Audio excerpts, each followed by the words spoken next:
Hello friends, स्वागत है आप लोगों का हमारे YouTube channel Singh success classes में। तो फ्रेंड्स, आइए आज का प्रैक्टिस सेट हम लोग शुरू करते हैं। बिना देर किए हुए, बिना कोई बातें किए हुए आज के प्रैक्टिस सेट पर ध्यान देते हैं। तो चलिए आज का पहला क्वेश्चन देखिए क्या कह रहा है। पहला क्वेश्चन कह रहा है, बौद्धों का वह धर्म ग्रंथ जिसमें गौतम बुद्ध के पूर्ववर्ती जन्मों की कथाएँ संकलित है, क्या कहलाता है।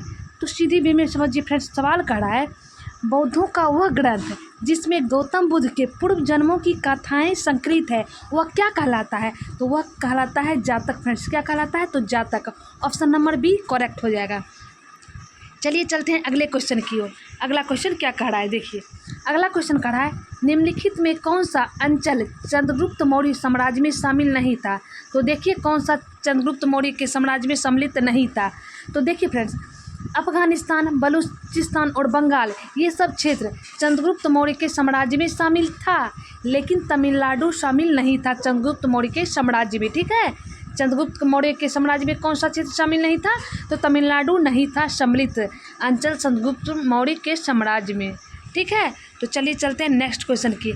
और देखिए इस बात को आप याद रखिए कि चंद्रगुप्त मौर्य जो है उनके साम्राज्य में अफगानिस्तान, बलूचिस्तान और बंगाल जैसे क्षेत्र सम्मिलित था, लेकिन तमिलनाडु नहीं था। ठीक है, देखिए अगला प्रश्न क्या कह रहा है।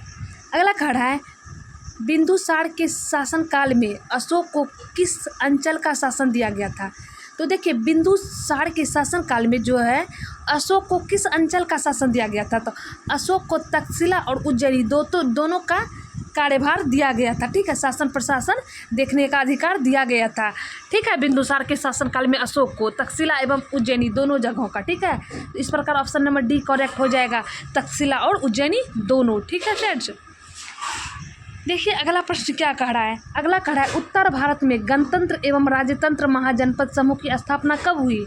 तो उत्तर भारत में गणतंत्र एवं राजतंत्र महाजनपद समूह की स्थापना जो हुई थी वो लगभग 600 ईसा पूर्व हुई थी। कब हुई थी, तो लगभग 600 ईसा पूर्व हुई थी उत्तर भारत में गणतंत्र एवं राजतंत्र महाजनपद की स्थापना। ठीक है, ऑप्शन डी करेक्ट हो जाएगा। तो देखिए अगला प्रश्न क्या कह रहा है।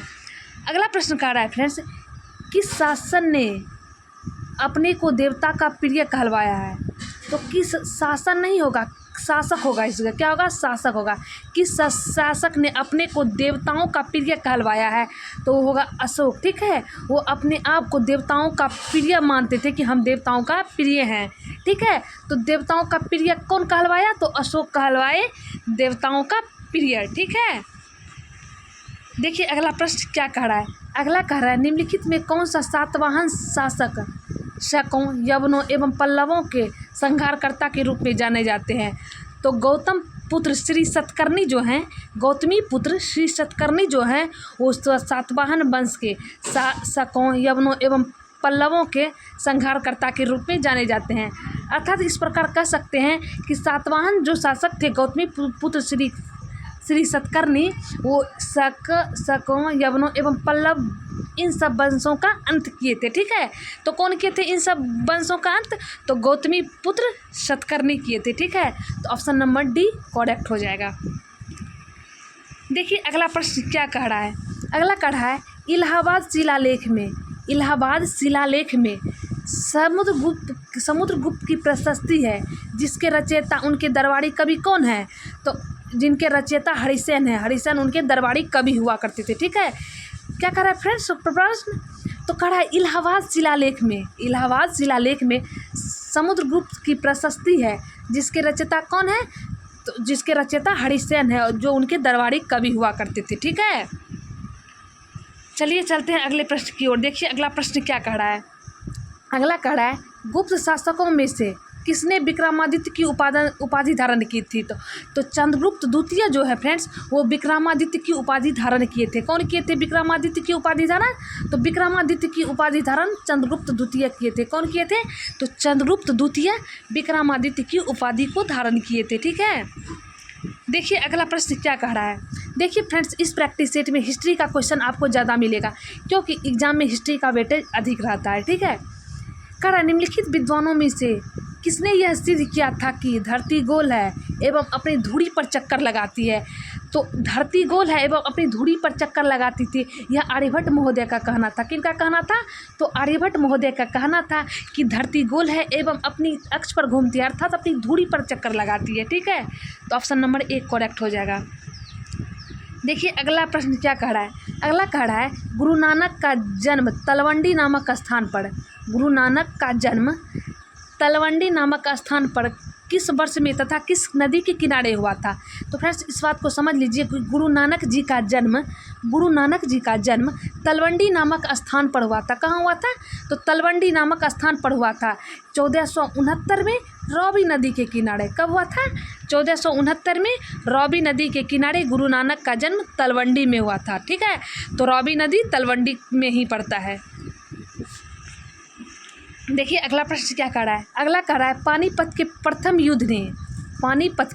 युद्ध ने लोदी वंश की रीढ़ की हड्डी तोड़ दी एवं इसके परिणाम स्वरूप बाबर के नियंत्रण में एक बहुत बड़ा भूभाग आ गया, यह भूभाग फैला था।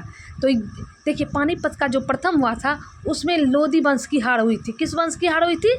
तो उसमें लोदी वंश की हार हुई थी। और जिस क्षेत्र को बाबर जीते थे, ठीक है, वो क्षेत्र कहाँ से कहाँ तक फैला हुआ था? तो वो क्षेत्र दिल्ली से आगरा तक फैला हुआ था। कहाँ से कहाँ तक फैला हुआ था? तो दिल्ली से आगरा तक फैला हुआ था वह भूभाग। ठीक है, तो ऑप्शन नंबर बी करेक्ट हो जाएगा। देखिए अगला प्रश्न क्या कह रहा है। अगला कह रहा है दक्षिण भारत में विजयनगर राज्य के मुख्य प्रतिद्वंदी कहाँ के सुल्तान थे। तो दक्षिण भारत में विजयनगर राज्य के मुख्य प्रतिद्वंदी जो थे वो बहमनी राज्य के थे। कहाँ के थे? तो प्रतिद्वंदी कहाँ के हुए? तो बहमनी राज्य के हुए थे। कहाँ के प्रतिद्वंदी थे? तो बहमनी राज्य के थे। दक्षिण भारत में विजयनगर राज्य के प्रमुख प्रतिद्वंदी किस नगर के थे? तो बहमनी राज्य के प्रतिद्वंदी थे। ठीक है, या सुल्तान थे। ठीक है, देखिए अगला प्रश्न क्या कर रहा है। अगला कह रहा है चट्टानें कितने प्रकार की होती है। तो चट्टानें 3 प्रकार की होती है। कितने प्रकार की होती है? तो चट्टानें 3 प्रकार की होती है। अवसादी चट्टान, आग्नेय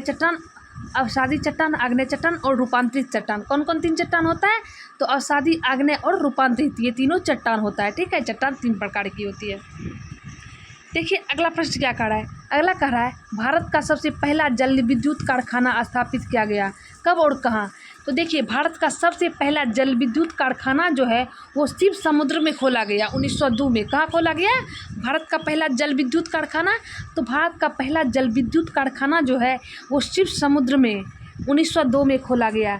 कब खोला गया? शिव समुद्र में 1902 ईस्वी में खोला गया था। ठीक है, देखिए अगला प्रश्न क्या कह रहा है। अगला कह रहा है भारत में सीमेंट का उत्पादन सर्वप्रथम कहाँ हुआ था। तो भारत में सर्वप्रथम सीमेंट का उत्पादन मद्रास में हुआ था। फ्रेंड्स कहाँ हुआ था भारत में सीमेंट का सर्वप्रथम उत्पादन? तो भारत का सीमेंट में सर्वप्रथम उत्पादन मद्रास में हुआ था। ठीक है, अगला प्रश्न कह रहा है सूर्य के सबसे पास का कौन ग्रह है। तो सूर्य का सबसे करीबी ग्रह बुध है। कौन सा ग्रह है सूर्य का सबसे पास का ग्रह? तो सूर्य का सबसे पास का एवं नज़दीकी ग्रह बुध ग्रह है। कौन सा है? तो बुध का ग्रह है। अगला क्वेश्चन कह रहा है पृथ्वी की भूपट्टी के पदार्थों या सतह के कठोर भाग को क्या कहते हैं। सीधी में समझिए, कह रहा है पृथ्वी की भूपट्टी के पदार्थ जो होते हैं यह सतह के कठोर भाग होते हैं और ये क्या कहलाते हैं। तो ये वैधपेलिया कहलाते हैं। क्या कहलाता है? तो वैधपेलिया कहलाता है। भूपट्टी के मजबूत जो कठोर भाग होता है, कठोर सतह होता है, वो वैधपेलिया कहलाता है। ठीक है friends, option number B correct हो जाएगा। अगला कह रहा है भूकंप का सर्वाधिक प्रभाव कहाँ पर होता है। तो अधिकेंद्र पर होता है। ठीक है, अधिकेंद्र में होता है। भूकंप का सर्वाधिक प्रभाव कहाँ देखने को मिलता है? तो अधिकेंद्र में मिलता है। ठीक है, तो कहाँ मिलता है भूकंप का सर्वाधिक प्रभाव देखने को? तो अधिकेंद्र में मिलता है। ठीक है, देखिए अगला क्वेश्चन क्या कर रहा है 19 नंबर का। 19 नंबर का क्वेश्चन कर रहा है सुनामी लहरें अधिक सक्रिय रहती है। ये जो सुनामी जब उठती है तो ये अधिक सक्रिय कहाँ रहती है? तो पश्चिमी प्रशांत महासागर में अत्यधिक सक्रिय रहती है। ठीक है, कहाँ रहती है सुनामी की लहरें अधिक सक्रिय? तो पश्चिमी प्रशांत महासागर में सुनामी की लहरें अत्यधिक सक्रिय रहती है। ठीक है, तो ऑप्शन नंबर बी करेक्ट हो जाएगा। इस बात को आपको ध्यान में रखना है। तो चलिए चलते हैं नेक्स्ट क्वेश्चन की ओर। देखिए अगला प्रश्न क्या कह रहा है फ्रेंड्स। अगला कह रहा है भंजन की प्रक्रिया में, क्या कह रहा है? भंजन की प्रक्रिया में चट्टानों का विघटन होने लगता है। भंजन की प्रक्रिया में चट्टानों का विघटन होने लगता है तथा चट्टानें टूटकर बिखरने लगती है। तो किस तरह बिखरने लगती है? तो छोटे छोटे टुकड़ों में, ठीक है। यदि आप इस क्वेश्चन को ऑप्शन के मुताबिक जाते तो आप खुद भी आसानी से सॉल्व कर सकते थे, ठीक है। कहा है भंजन की प्रक्रिया में चट्टानों का विघटन होता है, अर्थात यह विघटन किस प्रकार होता है? तो छोटे छोटे टुकड़ों में टूटता है, ठीक है। ऑप्शन नंबर 1 करेक्ट हो जाएगा। देखिए अगला प्रश्न क्या कह रहा है। अगला कह रहा है ऑक्सीडेशन की क्रिया में निम्नलिखित में किस प्रकार का चट्टान अपघटित होता है? तो ऑक्सीडेशन की क्रिया में सिलिका युक्त जो चट्टान होता है वो अपघटित होता है। कौन सा होता है अपघटित? तो सिलिका युक्त जो चट्टान होता है वो अपघटित होता है ऑक्सीडेशन की प्रक्रिया में, ठीक है। तो इस बात को आपको ध्यान में रखना है कि सिलिका युक्त जो चट्टान होता है वो ऑक्सीडेशन की प्रक्रिया में अपघटित हो जाता है, ठीक है। देखिए अगला क्वेश्चन क्या कह रहा है। अगला कह रहा है विश्व की सबसे लंबी रिफ्ट घाटी कौन सा है? तो विश्व की सबसे लंबी जो रिफ्ट घाटी है वो जॉर्डन नदी की घाटी है। कौन सी नदी घाटी है? तो जॉर्डन नदी की घाटी विश्व की सबसे लंबी रिफ्ट घाटी है, जॉर्डन नदी की घाटी, ठीक है। तो आपको याद रखना है। देखिए अगला प्रश्न क्या कह रहा है। अगला कह रहा है जब ज्वालामुखी मुक्त विस्तार अत्यधिक हो जाता है तो क्या कहते हैं? कह रहा है जब ज्वालामुखी मुक्त विस्तार जो है जब उसका अधिक हो जाता है तो वो क्या कहलाता है? तो वो काल्डेरा कहलाता है। क्या कहलाता है? जब ज्वालामुखी का विस्तार तेज हो जाता है तो काल्डेरा कहा जाता है। जब ज्वालामुखी का विस्तार तीव्र हो जाता है तो काल्डेरा कहा जाता है। देखिए अगला प्रश्न क्या कह रहा है। अगला कह रहा है निहारिका क्या है? तो ये ज्योग्राफी का प्रश्न है। आपको तो प्रश्न देख के ही पता चल रहा होगा कि ज्योग्राफी का प्रश्न है। निहारिका क्या है? निहारिका एक तप्त गैस का गोला होता है। क्या होता है निहारिका? तो निहारिका एक तप्त गैस का गोला होता है, ठीक है। देखिए अगला कह रहा है निम्नलिखित में कौन सी सेल भूपटल की प्राचीनतम सेल है? तो भूपटल की जो प्राचीनतम सेल है वो आग्नेय सेल है। कौन है भूपटल की प्राचीनतम सेल? तो आग्नेय सेल भूपटल की सबसे प्राचीनतम सेल थी, ठीक है।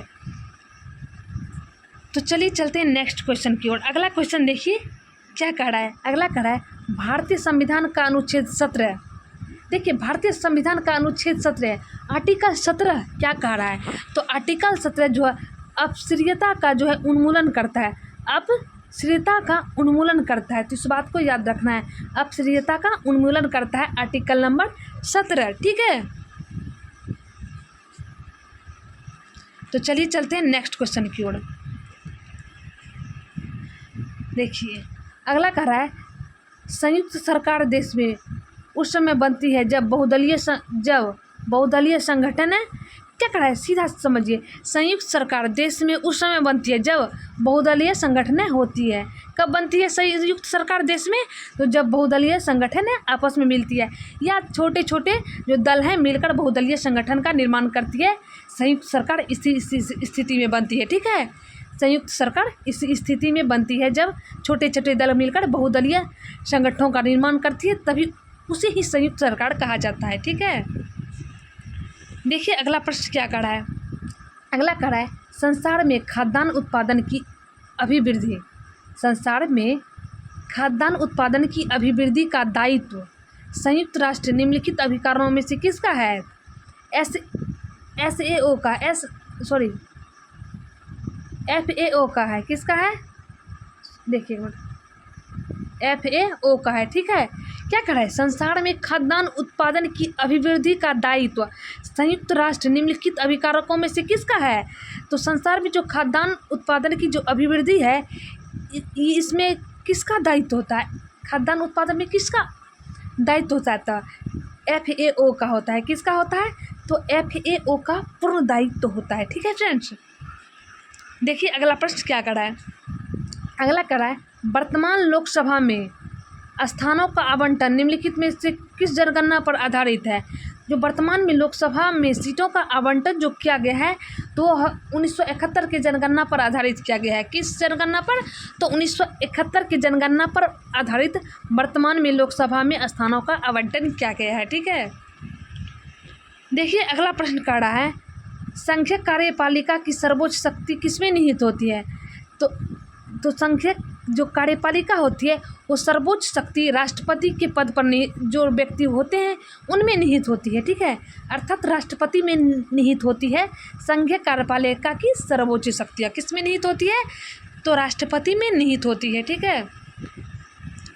देखिए अगला प्रश्न का है, केंद्रीय मंत्रिपरिषद की बैठक की अध्यक्षता कौन करता है?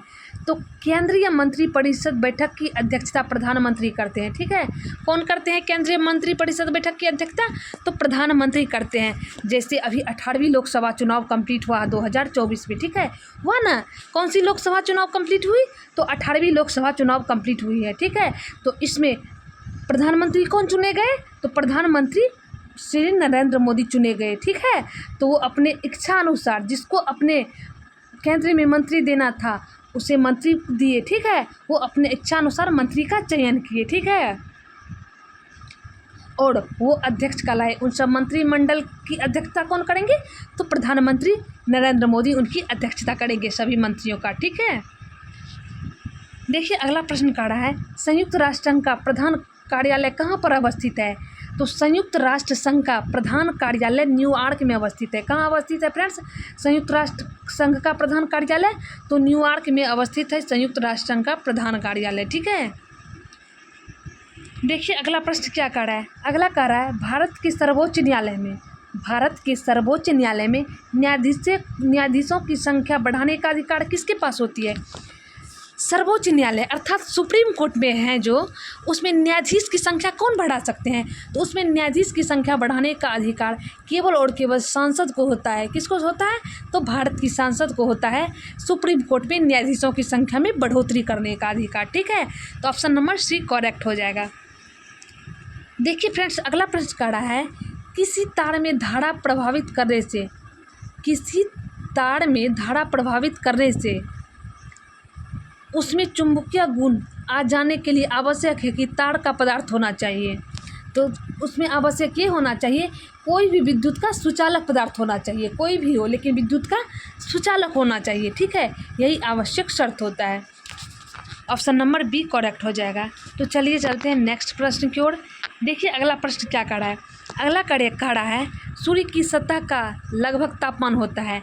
तो सूर्य की जो सतह होता है, सतह का लगभग तापमान 6000 डिग्री सेल्सियस होता है। कितना होता है सूर्य की सतह का लगभग तापमान? तो सूर्य की सतह का लगभग तापमान 6000 डिग्री सेल्सियस होता है, ठीक है friends. Option number A correct हो जाएगा। देखिए अगला प्रश्न कर रहा है, पहली बार देश में ही बनाए गए भारतीय सुपर कंप्यूटर का इनमें कौन सा नाम है?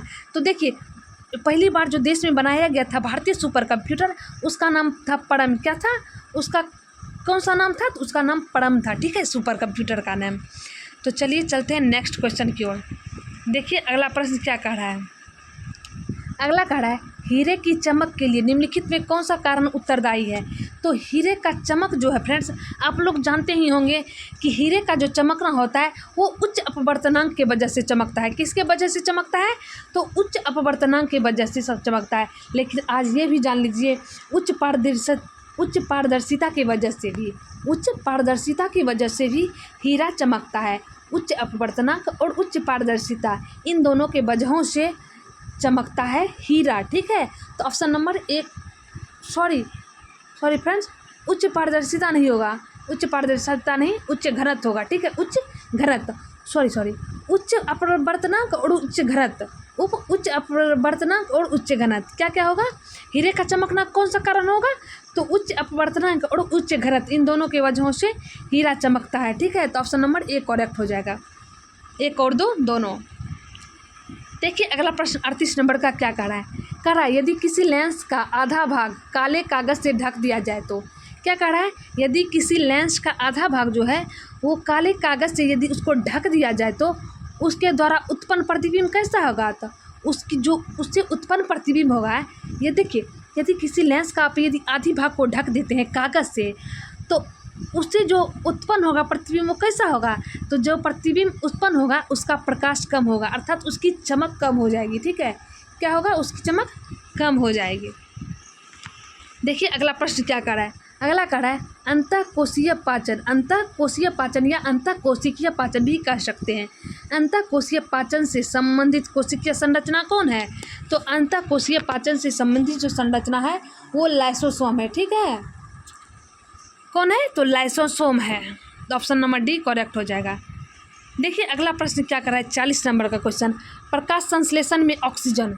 तो प्रकाश संश्लेषण में ऑक्सीजन पानी से उत्पन्न होता है। किससे उत्पन्न होता है प्रकाश संश्लेषण में ऑक्सीजन? O2। ऑक्सीजन किससे उत्पन्न होता है? तो पानी से उत्पन्न होता है फ्रेंड्स। प्रकाश संश्लेषण में ऑक्सीजन पानी से उत्पन्न होता है। देखिए अगला प्रश्न कर रहा है लाइकेन सहजीवी है जिनमें होते हैं। तो लाइकेन जो सहजीवी होते हैं उसमें शैवाल और कवक होते हैं। कौन कौन होते हैं? तो शैवाल और कवक होते हैं लाइकेन सहजीवी में। ठीक है, ऑप्शन नंबर सी करेक्ट हो जाएगा कि लाइकेन सहजीवी में कौन होते हैं? तो शैवाल और कवक होते हैं लाइकेन सहजीवी में। देखिए अगला प्रश्न कह रहा है गुप्त सम्राट जिसने हुनों को पराजित किया था, कौन किया था? तो गुप्त साम्राज्य हैं वो सजंत गुप्त जो हैं, सजंत गुप्त सम्राट है सजंत गुप्त हुनों को पराजित किए थे। कौन किए थे? सजंत गुप्त सम्राट सजंत गुप्त जो हैं वो हुनों को पराजित किए थे। किसको पराजित किए थे? सजंत गुप्त जो है हुनों को पराजित किए थे। सजंत गुप्त साम्राज्य के शासक थे, गुप्त सम्राट के शासक थे। देखिए अगला प्रश्न क्या कह रहा है, अगला कह रहा है गांधी जी ने भारत में पहली बार सत्याग्रह आंदोलन बिहार में कहाँ प्रारंभ किया था? तो गांधी जी ने जो है भारत में पहली बार जो सत्याग्रह आंदोलन बिहार में प्रारंभ किए थे वो बिहार के चंपारण से प्रारंभ किए थे। कहाँ से किए थे? तो बिहार के चंपारण से प्रारंभ किए थे। ठीक है, जो किसानों के हित में वो आंदोलन चलाए थे, सत्याग्रह। ठीक है, किसान के हित के लिए चलाए थे। देखिए अगला प्रश्न क्या कह रहा है फ्रेंड्स, अगला कह रहा है गांधी जी का चंपारण सत्याग्रह किससे जुड़ा हुआ था? तो गांधी जी का जो चंपारण सत्याग्रह बिहार में जो हुआ था, गांधी जी का चंपारण सत्याग्रह वो किससे जुड़ा हुआ था? तो वो किसानों के द्वारा 3 कठिया पद्धति से जुड़ा हुआ था। किससे? तो 3 कठिया पद्धति से जुड़ा हुआ था। ठीक है, जिसमें बिहार के किसानों को ज़बरदस्ती अंग्रेज नील की खेती करवाते थे। ठीक है, इसी 3 कठिया पद्धति के खिलाफ गांधी जी चंपारण सत्याग्रह शुरू किए थे। ठीक है, बिहार में। देखिए अगला प्रश्न कह रहा है गंगा के दक्षिणी भाग में पुरानी जलोढ़ मिट्टी को किस नाम से पुकारते हैं? तो गंगा के जो दक्षिणी भाग होते हैं गंगा के जो दक्षिणी भाग है उसमें पुरानी जो जलोढ़ मिट्टी है उसे कड़ैल कैवाल मिट्टी के नाम से जाना जाता है, या कैवाल मिट्टी भी कह सकते हैं आप। कैवाल मिट्टी या कड़ैल कैवाल मिट्टी के नाम से जाने जाते हैं। गंगा के दक्षिणी भाग में जो पुरानी जलोढ़ मिट्टी है उसे कैवाल मिट्टी या कड़ैल कैवाल मिट्टी के नाम से जाना जाता है। ठीक है, ऑप्शन नंबर डी करेक्ट हो जाएगा। देखिए नेक्स्ट प्रश्न कर रहा है क्षेत्रफल की दृष्टि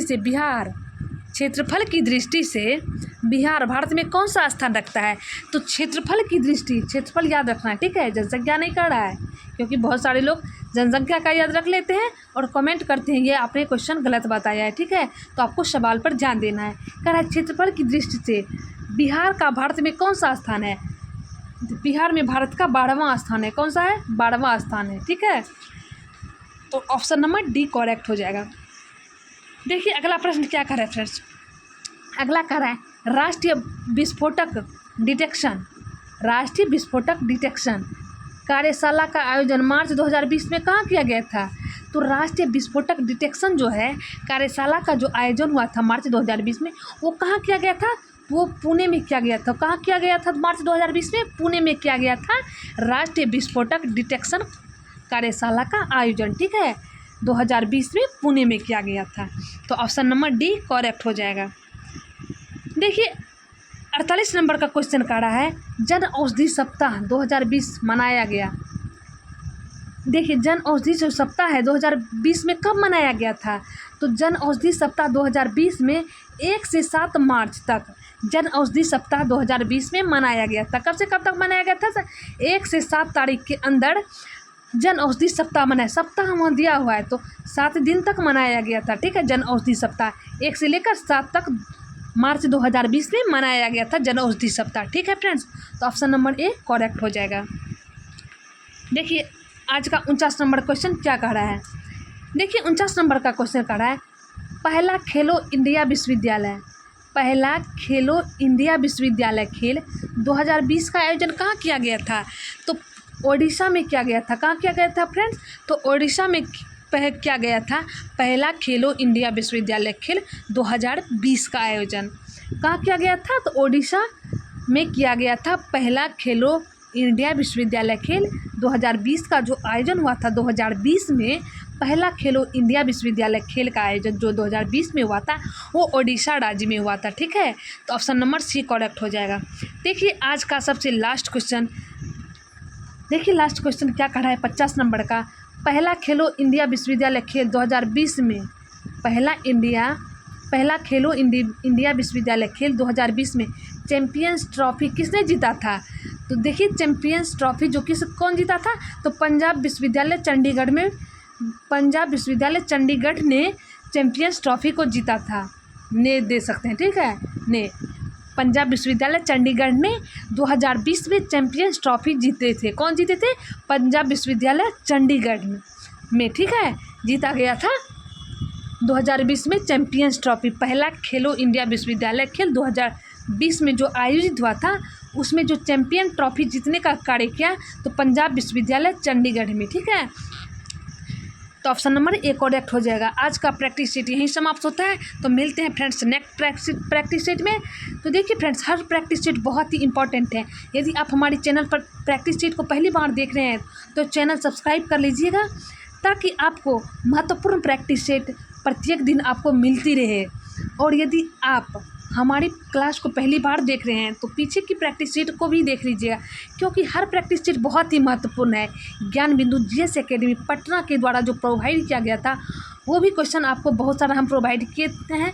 आगे जो दिया जाएगा संस्थान के द्वारा वो भी आपके सामने हम प्रोवाइड अवश्य करवाएंगे। ठीक है, तो आज हमारे चैनल से आप जुड़ जाइए।